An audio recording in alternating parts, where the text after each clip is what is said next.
breakup of the Larsen ice shelf, possibly within weeks.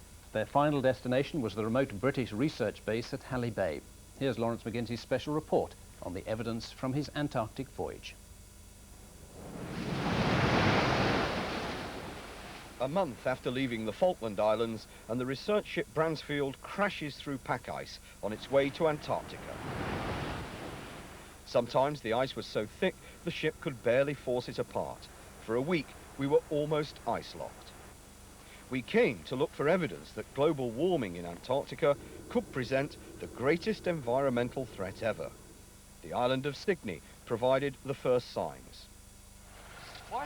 Here, scientists from the British Antarctic Survey took me to see unique research that's producing firm evidence that warming is occurring here. They're drilling through a metre of ice covering Lake Sombre into sediments on the lake bottom. By studying the remains of microscopic life in these mud samples, they can plot the climate over the last 10,000 years. They found that in recent years, the climate has become much warmer. 50 years ago, there had been a 5-metre wall of ice sitting at the end of the lake.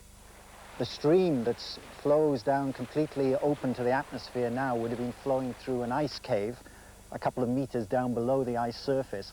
And basically behind your shoulder there would have been a very large ice tongue coming down off the ridge, right down onto the lake itself. The evidence from drilling clearly shows climate warming is happening here and could be the result of man-made pollution. Yet more evidence is the breakup of the Larsen ice shelf. These pictures, filmed last year by British Antarctic Survey scientists, show the Larsen cracking into huge bergs. Another section, the size of Yorkshire, is due to collapse entirely, perhaps in the next few weeks. Dramatic, but with no real global consequences. But at Halley Bay, 1,000 miles away on the coast of the Antarctic mainland, our most southerly destination, warming would have significant global effects. Scientists have been predicting the breakup of the Larsen ice shelf for some time. On an Antarctic scale, it's relatively small. The breakup of the much bigger ice shelves around the Antarctic continent would be much more significant and threatening. That's because the ice shelves that surround mainland Antarctica are hundreds of miles wide and hold back 2/3 of the world's fresh water, locked up in ice caps and glaciers. If they broke up, sea levels around the world would rise by over 15 feet, with disastrous results. Ice shelves are fractured by crevasses, like the one I abseiled into to join the scientist who predicted the breakup of the Larsen, Chris Doak.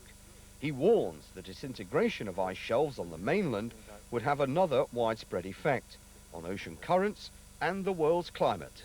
By affecting the water that flows around the Antarctic continent, they mean that they help create the very cold waters that then affect the global circulation in the ocean.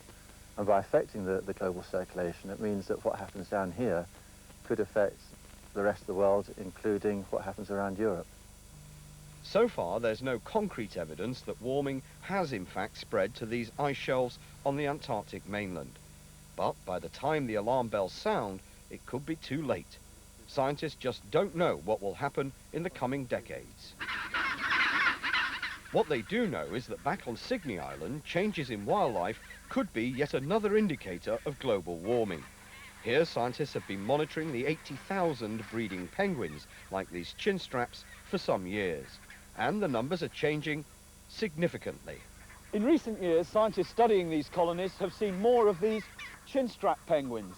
It could just be a natural variation, but the chinstrap isn't really a bird of the Antarctic continent, and the increase in its numbers here could be related to global warming.